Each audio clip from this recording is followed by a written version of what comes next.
sekretaris.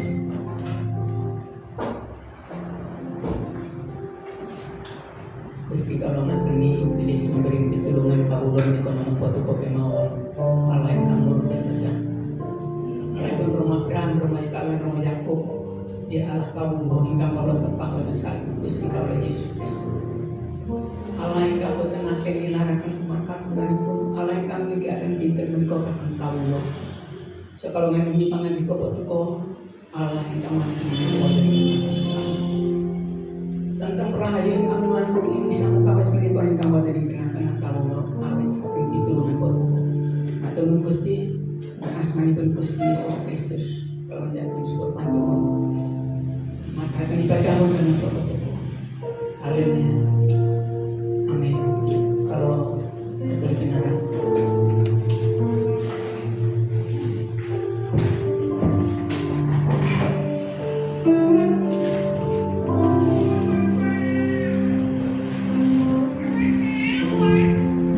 Shalom. Sekali lagi, shalom. Siapa yang diberkati Tuhan pagi ini? Saya yakin berkat Tuhan senantiasa melimpah dalam kehidupan kita. Dan biarlah saat ini kita hanya merindukan satu hal, yaitu kita rindu memuji memuliakan Tuhan. Amin. Kita akan angkat satu pujian. Satu hal yang ku rindu.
bersukacita dan bersukaria karena Engkau ya Allah, dan bermazmur bagi nama-Mu yang maha tinggi.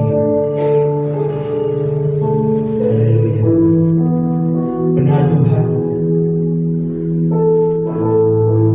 tiada kata-kata yang dapat kami naikkan ke hadirat-Mu selain ucapan syukur dan ucapan syukur.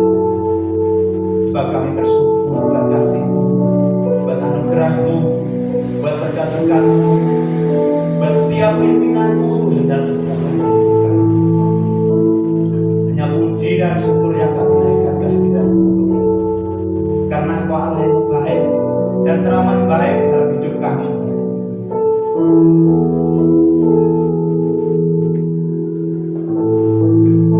Kadang kami sebagai manusia Tuhan susah untuk mengampuni, namun Engkau Allah yang penuh kasih, senantiasa melimpahkan pengampunan-Mu bagi kami. Walaupun setiap detik kami berbuat salah, kami mohon ampun kepada Engkau. Engkau senantiasa mengasihi dan mengampuni kami. Engkau Allah yang setia. Kami bersyukur pada-Mu. Terima kasih Tuhan Yesus. Terima kasih.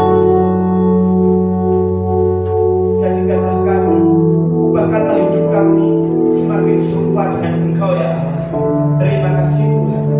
Inilah syukur kami, inilah pujian kami, inilah mazmur kami. Kami naikkan di dalam hadirat-Mu, di dalam satu nama Allah kami yang hidup. Di dalam Tuhan Yesus kami naikkan syukur. Haleluya. Amin. Bapak Ibu bersukacita, amin. Amin. Karena pengampunan Tuhan semakin melimpah dalam hidup kita. Walaupun bumi ini gonjang-ganjing, kita akan tetap bersukacita dan berpegang kepada Tuhan. Amin. Samuel bangkit berdiri, kita akan puji Tuhan. Gonjang-ganjing bumi ini. Haleluya.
melimpah dalam kehidupan kita. Mungkin ada saudara-saudari, bapak ibu yang rindu menyaksikan cinta kasih Tuhan. Saya berikan kesempatan. Ya, mari.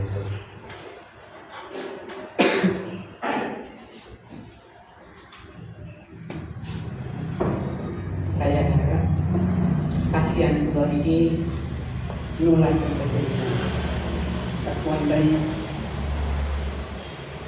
survei pilih sukacita Sukorno niku menguatkan imun tubuh. Nah, imun tubuh ini kuat, Pak Corona tidak akan tinggal. Nah, itulah ingkang kula kepengin saksikan pagesangan kula para sedherek. Kula ini padat adik kula wis ninggal. Lah kula kepanggih kalian sedherek kula di bawah umur kalian kula. Nggih kula pas piyambakipun bapake nembe ketemu kali boy. Kula mun pas dadi menyang saged mbayane selisih. Tapi piyambakipun ingkrak grup sikile bungkak. Nggih. Kula nyawang kula dhewe, wah aku cek bencenge. Nah, sanes mulai nggih kanca-kanca kula menawi kula tingali fotone wonten grup pembatuan GSPI sing sedaya kula paling mencengeng dhewe. Saged dibandingi Pak Kemi, Pak Parji. Nggih, Pak Kemi niku di bawah kula sebenarnya. Nggih, tapi kula paling mencengeng. Rupine ngeten lho sedherek. Kula terus terang pinginane ijing niku napa nggih. Manah kula rada galuh istilah sanom. Nah, kula dalam benak hati kula nek aku noleh nyamburi marai senep kenapa aku noleh nyamburi hak kita dong untuk menoleh ke belakang atau kita mengarahkan hidup ke depan itu hak kula lan panjenengan niku kula gunakan wis aku tak mengarahkan ke depan. Nah, nek mengarahkan ke depan niku kita memutuskan opo aku seneng, opo aku susah. Kan kau berdoa ngerti masa depan kita di depan Tuhan, Tuhan itu baik. Nah, sudah kita bersukacita ya seneng aja. Nah, sehingga ya kita memutuskan sesuatu pada saat itu yang membuat susah kita lempar aja. Kita mengarahkan sesuatu yang akhirnya membuat kita sukacita yang berdasarkan firman Tuhan. Nah, kita sukacita. Akhirnya itu loh ya memuji Tuhan sauni-unine pokoknya hatiku bunga ngrungokne suarane dhewe, ngrungokne sing tak pikir kuwi mau kenapa aku wong wis kawure tak dikira ya ora bali ngoten. Kepanggih maksud kula, dadi timbangan tak pikir ya sudahlah kita lepas, lalu kita mengarahkan ke depan dan kita bersukacita. Nikulah resep kula lan penyaksian menghadapi segala sesuatu dengan sukacita sehingga imun ini kuat. Nggih, biasanya kula mabuk tapi ndek wingi ya ora mabuk. Biasanya sulit mangan teko kono bareng leh yo mangan. Akhirnya ya happy aja karena memang di dalam itu happy. Terus berkait sukacita lah senantiasa. Amin. Satu kesombongan, namun kita patut memiliki Allah yang patut kita sombongkan. Asal kita tidak menyombongkan diri kita sendiri. Amin. Sebagai anak Tuhan, kita memiliki Tuhan Yesus yang patut kita sombongkan. Kita ceritakan pada semua orang kalau kita memiliki Tuhan Yesus, Allah yang hebat. Bapa, sentuh hatiku untuk mendengarkan firman-Mu Tuhan. Biarlah hatiku saat ini seperti apa yang Kau kehendaki.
Bapa yang penuh kasih yang kami muliakan di dalam nama Tuhan Yesus Kristus, Bapa, kami datang menghadap hadirat-Mu, mengucapkan bersyukur atas berkat dan anugerah-Mu.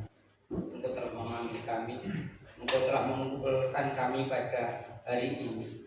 Dengan demikian juga kami dengan sukacita dan kerelaan kami datang menghadap hadirat Tuhan. Saat ini kami izinkanlah untuk belajar tentang firman Tuhan. Sebelum itu Bapa, ampunilah segala dosa, kesalahan dan pelanggaran kami, sehingga dengan pengampunan-Mu itu Bapa, berkat-berkat untuk jemaat-Mu di tempat ini tidak terhalang oleh dosa-dosa kami, sehingga pagi hari ini kami mampu untuk menikmati kemurahan-Mu Bapa.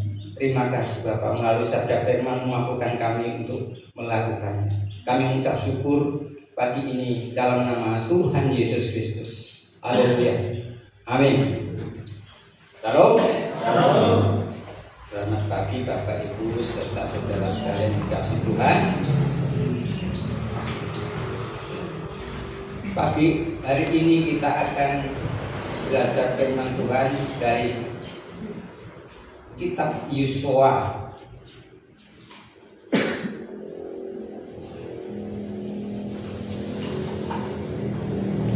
Kitab Yosua pasal 24 ayat 14 dan 15. Kitab Yosua pasal 24 ayat 14 dan 15. Demikian firman Tuhan.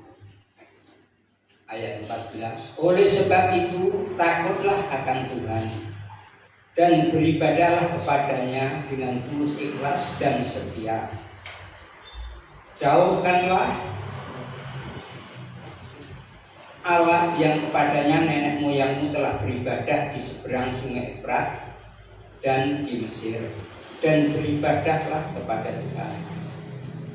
Tetapi jika kamu anggap tidak baik untuk beribadah kepada Tuhan, pilihlah pada hari ini kepada siapa kamu akan beribadah. Allah yang kepadanya nenek moyangmu beribadah di seberang sungai Efrat, atau Allah orang Amori yang negerinya kamu diami ini.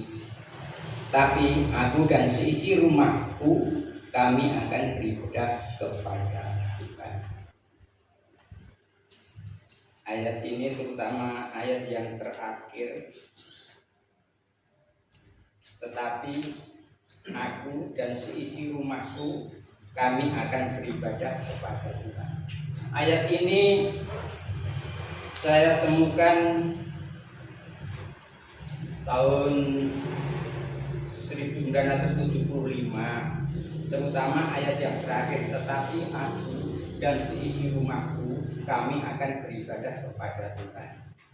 Waktu itu saya mencari saudara saya di tempat orang, karena ikut orang lah.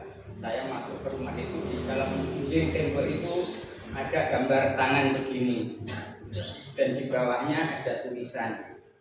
Nah, tulisannya itu bahasa Inggris. Nah, saya kan tidak mengerti, tapi saya mengerti kalau itu firman Tuhan karena di bawah tulisan kan ada ayatnya. Yos 24 ayat 15. Lalu saya sampai di rumah, saya cari Yos, pokoknya isi Alkitab ini yang didahului huruf D daripada Yesaya, Yeremia, Yeskiel, Yohanes, Yakobus, Yoel. Nah, akhirnya ketemunya di Yosua ini. Oh, maksudnya ini.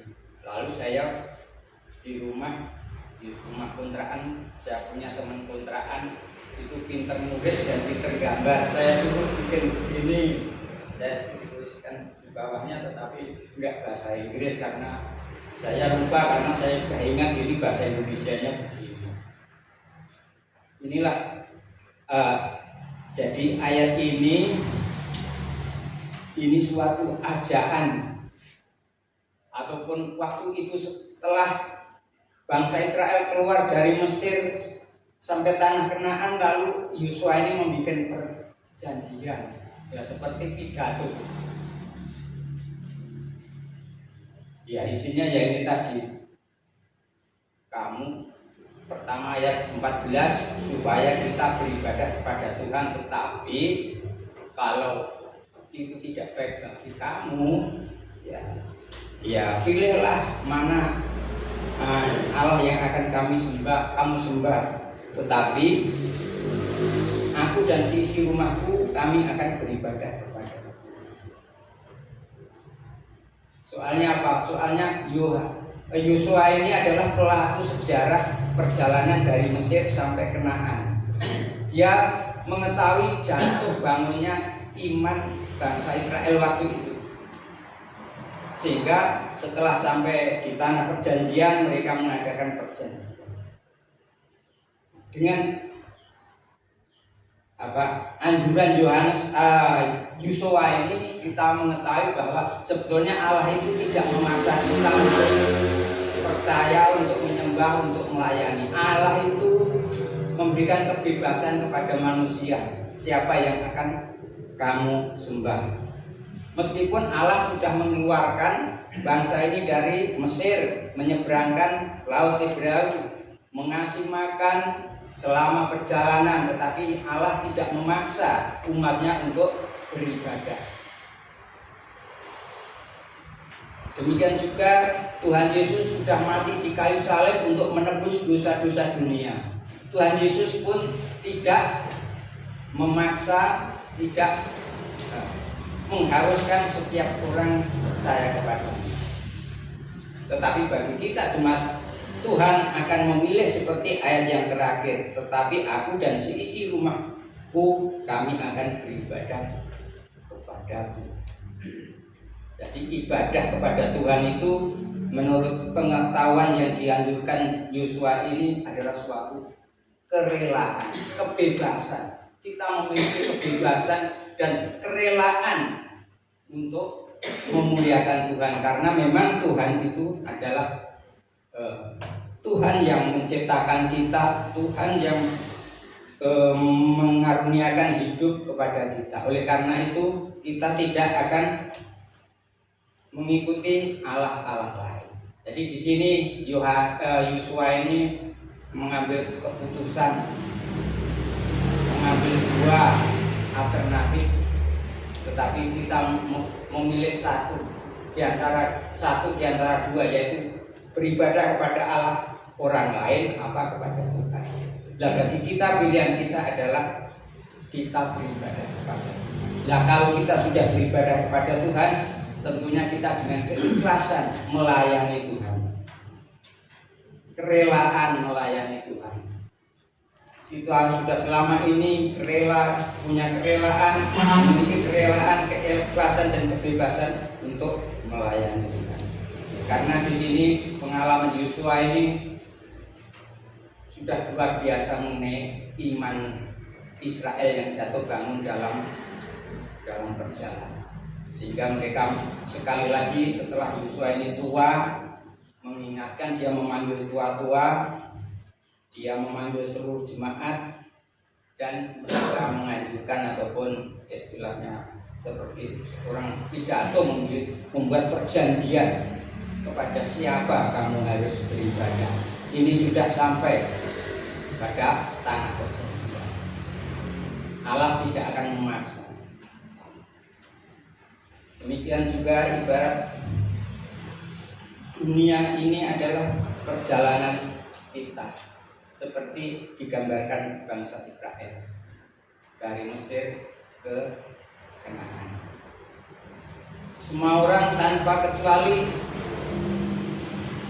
yang sudah memotong domba, mengoleskan darah pada pintunya, melakukan Paskah, semua dikeluarkan tanpa kecuali. Semua orang yang sudah keluar, tidak ada satupun yang tertinggal, semuanya menyeberang laut Tiberia, tidak ada satupun. Tetapi masalah masuk ke tanah Kanaan itu tidak semua orang masuk tanah Kanaan. Termasuk Musa. Bukan Musa itu berdosa, tetapi itu suatu pengajaran, bahkan seorang pemimpin pun harus taat kepada hukum Allah, karena Allah itu suatu pemegang otoritas tertinggi, itu Allah. Jadi mengenai pengajaran Yosua ini kita akan menarik kesimpulan ataupun memberikan pengertian pada kita bagaimana kita harus dengan ikhlas melayani dan beribadah kepada Tuhan. Yang pertama kita harus menyadari bahwa dunia ini diciptakan oleh Allah. Kita adalah umat ciptaannya. Semua orang tahu kalau Allah itu menciptakan dunia ini. Orang-orang yang lewat di jalanan itu tahu. Tetapi apakah pengetahuan itu cukup tanpa perbuatan? Itulah masalahnya. Kita tidak akan diselamatkan karena kita tahu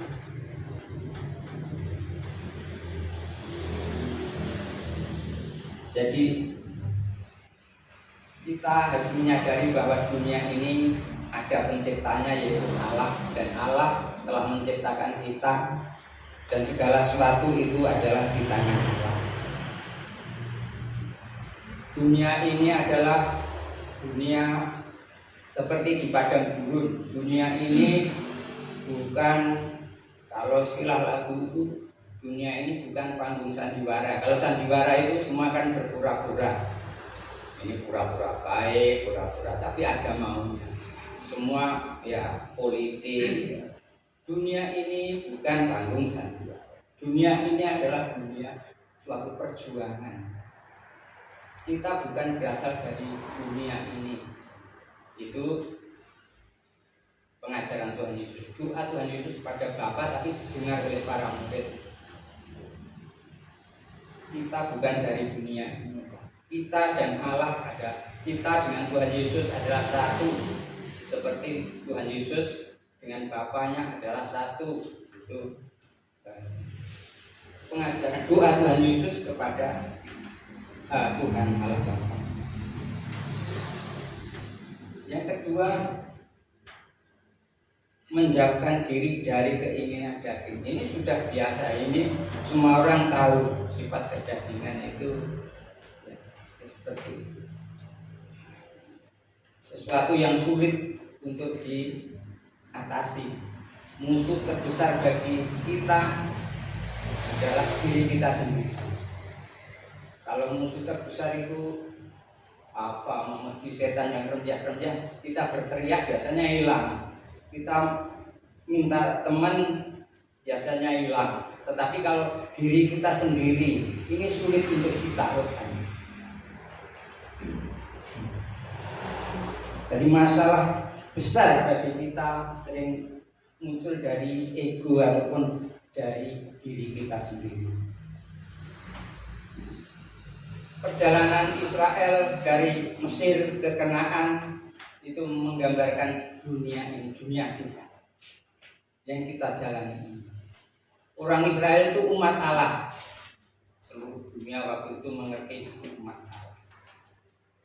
Tetapi dalam waktu perjalanan itu mereka juga sering berbuat dosa karena kedagingan.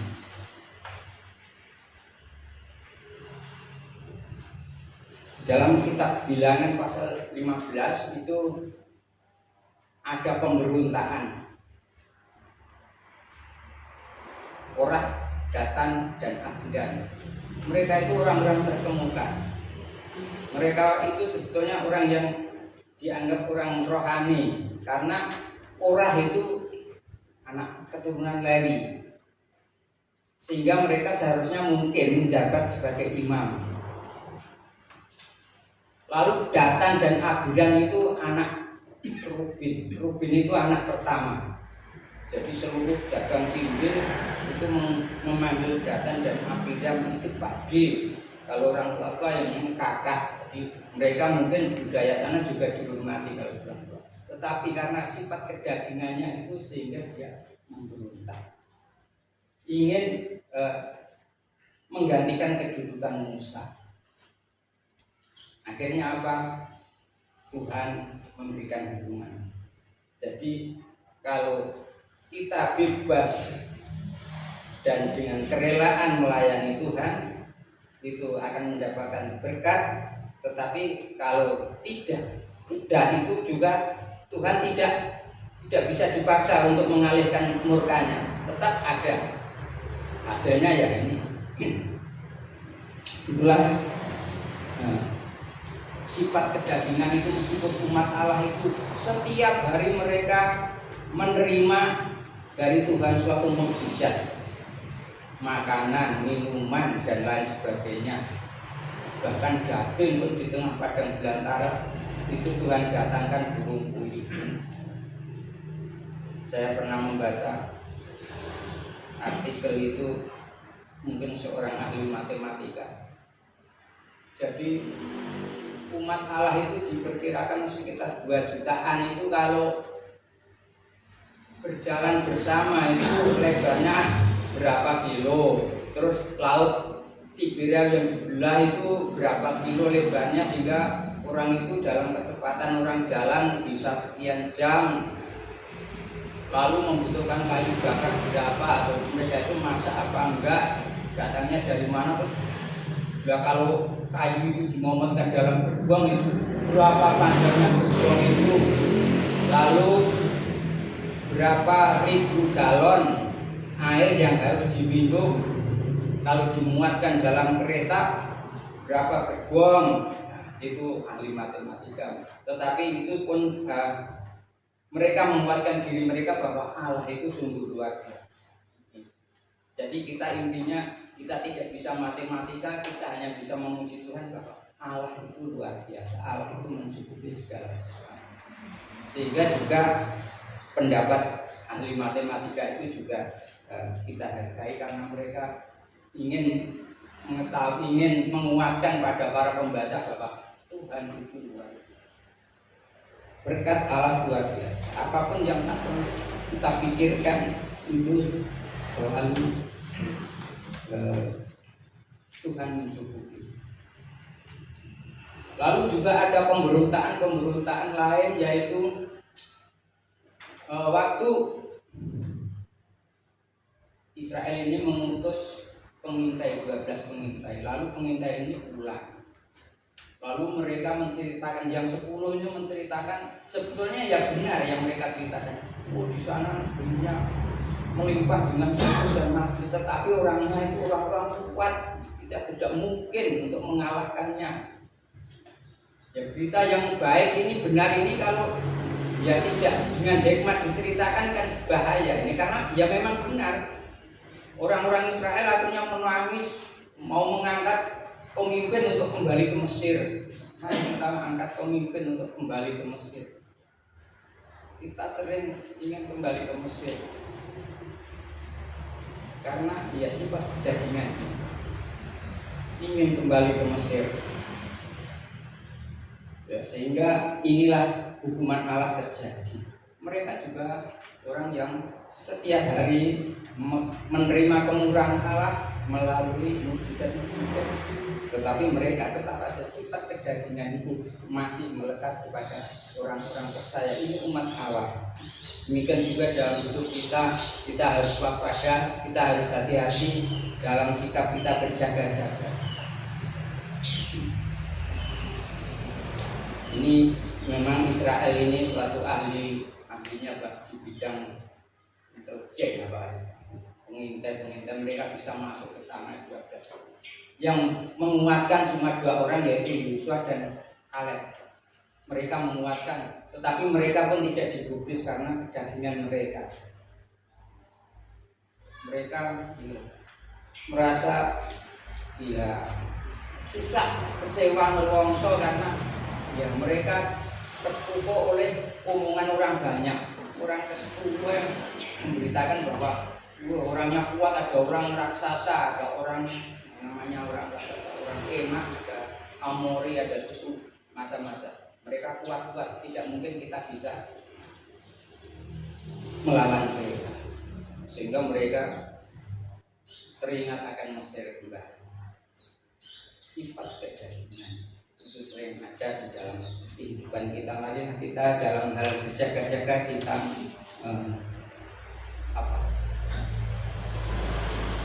menghilangkan sifat kedagingan.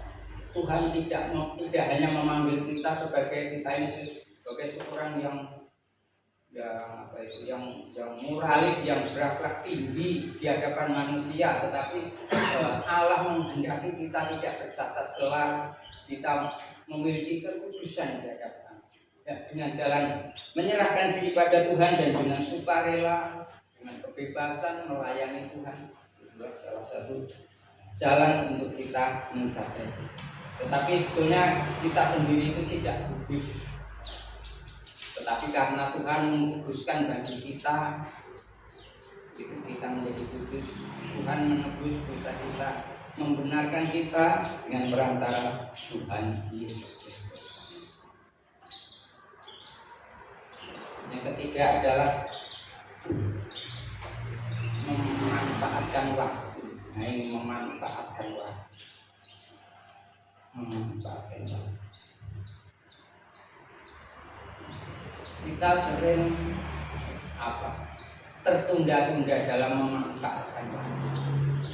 Ternyata waktu itu adalah waktu sesuatu yang cepat hilang dan rusak, tidak bisa terulang kembali.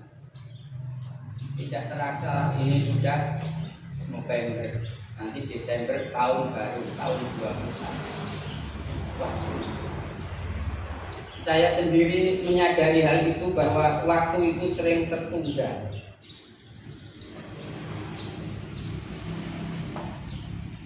Berapa bulan lamanya musim kemarau, tapi ladang juga belum terselesaikan 100% karena waktu ditunda-tunda. Mau beli obat rumput tertunda-tunda, sehingga sampai waktunya musim hujan, padahal menurutnya sudah nunggu. Waktu kita harus bijak menggunakan waktu. Paulus mengatakan bahwa gunakanlah waktu yang ada, karena hari-hari ini adalah jahat. Kita menggunakan waktu. Janganlah kita menunda suatu pertobatan kalau memang kita merasa bersalah. Jangan ditunda-tunda pertobatan. Jangan ditunda-tunda untuk berbuat baik. Termasuk jangan ditunda kalau mau memberikan sesuatu kepada orang lain. Saya sering dengar tetangga saya mau memberikan sesuatu, yang diberikan itu sebetulnya sudah ada. Dia bilang sesuk rene oneh, padahal yang mau diberikan kan sudah ada. Terlebih kalau dia itu memburuh lalu mau membayar, sebetulnya kan sudah ada. Itu di dalam ajaran kita tidak boleh, karena itu menunda berkat Allah. Tuhan kan sudah nenek berkatnya. Berkatnya ini berasal dari ini, berkatnya ini berasal dari ini. Nah, ini menunda sesuk renioneh, padahal kan sudah ada yang mau diberikan. Dan sesuk oke ya ora dimbui ya ini. Itu harus menjadikan pengertian bagi kita, dan ya itu sering. Tapi orang-orang yang belum mengenal Allah, tetapi bagi orang yang mengenal Allah akan memiliki hikmat untuk itu. Karena waktu adalah sesuatu yang jahat. Menunda, jangan menunda-nunda waktu. Menunda-nunda waktu. Istri saya tidak datang ke ibadah ini tadi ya gara-gara waktu. Karena ya cucunya itu enggak nangis, enggak rewel, tapi sering AO gitu. Jadi malam jam 12:30, jam 2 AO. Jadi sayang kalau enggak didengarkan, sayang kalau enggak dililing, sehingga seharusnya kan diplek-plek aja tidur. Cucunya AO dililing, dijak bicara terus. Akhirnya kan itu kurang tidur. Akhirnya kan pusing. Jadi pagi pusing. Saya beli obat migrain, katanya mintanya obat yang migrain itu. Saya kasihkan ini obatnya, terus diraba-raba. Obat migrain itu gepeng. Mungkin yang gepeng itu bungkusnya mah. Kapsulnya itu gilek itu. Ini pokoknya untuk menyekel bungkusnya untuk cekel. Bareng diminum. Nah ini yo padang ini diambil. Itulah waktu yang selalu ditunda. Waktu yang ditunda. termasuk waktu tidur ditunda. Saya sering juga mengalami itu, makanya saya ini iya ingat waktu. Kerjakanlah hari ini selagi hari masih siang. Kerjakanlah segala sesuatu selagi hari masih siang. Akan datang malam di mana orang tidak bisa bekerja. Itu waktu yang menjadi apa? Itu jadi salah satu halangan bagi kita untuk beribadah kepada Tuhan. Waktu ini memang begitu. Sehingga orang-orang dunia mengatakan waktu adalah uang. Memang waktu itu berharga. Tapi bagi kita, ya kan ikut Paulus bahwa hari-hari ini adalah jahat. Kalau kita tidak bijaksana menggunakan waktu, akan datanglah kejahatan. Akan datanglah kita untuk berbuat jahat. Inilah waktu. Jadi waktu adalah sesuatu yang cepat rusak, cepat hilang. Jangan menunda waktu. Termasuk jangan menunda pertobatan kalau kita merasa bersalah dan berdosa di hadapan Allah. Selagi kita ingat, bertobatlah. Jangan sumber sisa. Demikian juga saya mau menyampaikan firman ini juga terhambat oleh waktu. Saya hari Rabu itu ya mau menyiapkan ini, sudah baca kitab Yosua ini, memang sebagian saya sudah sedikit hafal. Lalu datanglah anak-anak mengundang saya untuk ikut tahlilan. Duh, ini baru mau buka ini tahlilan. Ya saya berusaha untuk membaca sedikit, nanti saya renungkan di sana. Kan tahlilan kan pakai bahasa luar negeri, jadi saya kan nggak tahu. Saya ikut metenteng seperti orang-orang itu, tapi saya merenungkan ini. Saya kalau bahasa itu nggak ngerti, saya nggak terganggu. Saya baca Alkitab sambil nonton film bahasa luar negeri ya biasa saja, bisa mengerti. Asal bahasanya tidak mengerti. Di situ juga bahasanya luar negeri, saya ya itu metenteng aja. Saya mau merenungkan ini perjalanan Israel ke Kanaan ini, ya setelah amin ya amin ya, terus berarti ya puji Tuhan, oh kehendaki saya untuk mengerti bahwa meskipun ada halangan untuk hal-hal seperti ini, saya tidak kehilangan kesempatan meskipun waktu ini bagi saya terbatas. Tapi Tuhan beri karunia hikmat untuk saya. Wah, maka janganlah sia-siakan waktu. Selagi masih ada waktu, gunakanlah. Tetapi juga jangan membabi buta menggunakan waktu. Kerja terus, ini waktunya udah terus, tidak sempat untuk merenung, tidak sempat untuk istirahat. Karena waktu, dengan alasan waktu kita menggunakan secara membabi buta waktu-waktu yang sering. Waktu itu juga melelahkan. Kita harus memiliki hikmat, meminta hikmat kepada Tuhan, bagaimana kita hidup, bagaimana kita menggunakan waktu. Kiranya firman Tuhan ini menjadikan penguat bagi kita untuk melayani Tuhan semakin setia, dengan kebebasan, dengan sukacita, dengan kerelaan kita melayani Tuhan. Bahwa hanya itulah tujuan hidup kita. Bukannya kita memberi pengertian bahwa Tuhan tidak memaksa kita seadanya, bukan begitu. Tetapi dengan adanya firman ini kita bisa lebih semangat untuk melayani Tuhan dengan kebebasan, dengan sukacita, dengan kerelaan. Sehingga inilah hal-hal yang dikehendaki oleh Tuhan.